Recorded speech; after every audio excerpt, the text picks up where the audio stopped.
কণা, আপনি যেমনটি আসলে বলছিলেন যে ঈদ কেন্দ্রিক ঘরে ফেরার যে গল্পটা, সেই গল্পটা কিন্তু সব মানুষেরই কাছে কিন্তু অন্যরকম একটি আনন্দের। তবে সেই আনন্দে কিন্তু আমরা প্রতি বছরই দেখেছি যে মানুষকে ভোগান্তির শিকার হতে হয়। এবং এই মুহূর্তে আমি আছি গাবতলীতে।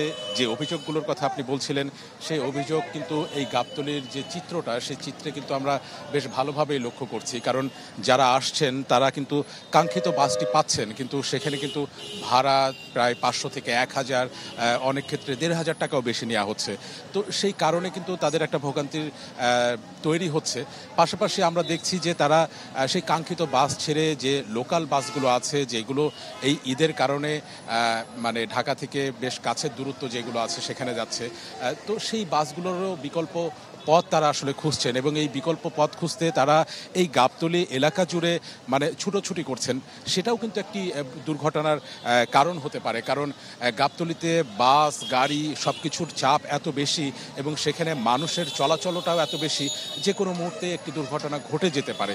তো সেক্ষেত্রেও যারা আইন শৃঙ্খলা বাহিনী আছে তারা সবসময় সতর্ক থাকবার কথা বলছেন এবং তারাও আসলে ব্যাপারটি দেখভাল করছেন।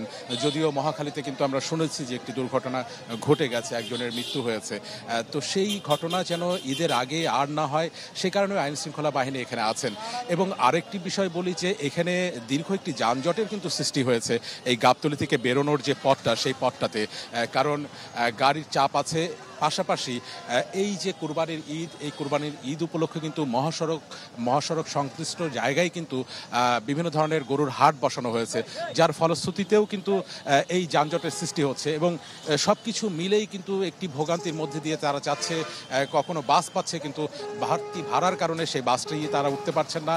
আবার বিকল্প যে পথ, সেই পথেও খুঁজে নিতে হচ্ছে। তো সেটাও একটা প্যারাদায়ক তাদের সবার জন্য। তো সব কিছু মিলে বাড়ি ফেরার গল্পটা কিন্তু এখন খুব বেশি আনন্দের নেই, বরঞ্চ ভোগান্তির, এটাই বলতে পারি। কণা।